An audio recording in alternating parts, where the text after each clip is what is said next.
So Josephine, welcome to FrightFest. You know, you're here with Touchdown, which is just screened at FrightFest. What was the reaction in the screening? It felt great. I mean, I hope obviously we'll to be seen, but in the room it felt great. I mean, on two levels for us, it was the first time that actually a lot of the cast had seen the film. And I was obviously nervous going into it because you sort of think, oh, what if they don't like it? But they loved the film. The audience seemed to have responded very well to it. And yeah, I hope it seemed like a great reaction for us.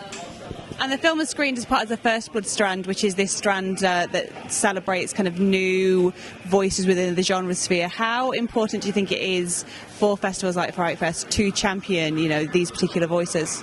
It's incalculable. I genuinely think it's incalculable. I mean, you sort of see here the mix of the kind of more established films with, the kind of bigger budgets, bigger cast, bigger backers. And then for us coming in on this sort of First Blood strand, for FrightFest to create a space for us, and then it's not just creating a space, but it's kind of giving us that launch. It's incredibly important, and it's such a crowded sort of content space, and I hate the word content, but it's such a crowded space these days that it really means a huge amount for FrightFest to invite us in and for us to be a part of that.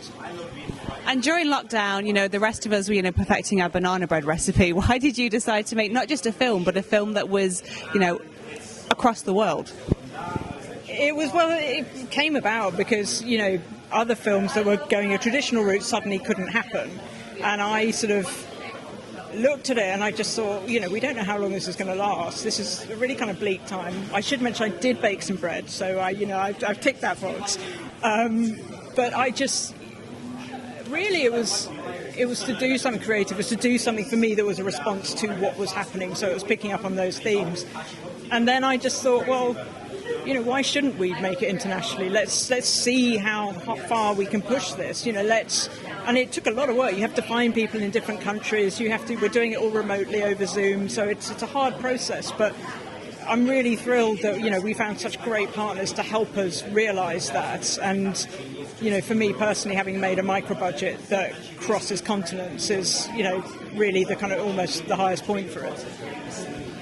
I think one of the things watching it is, there's these sequences where you've got, the Prime Minister and various officials doing things, and, they're oddly accurate, Are you finding that, as we get closer to the, to the official release of this film, that, the film is becoming more and more a documentary almost?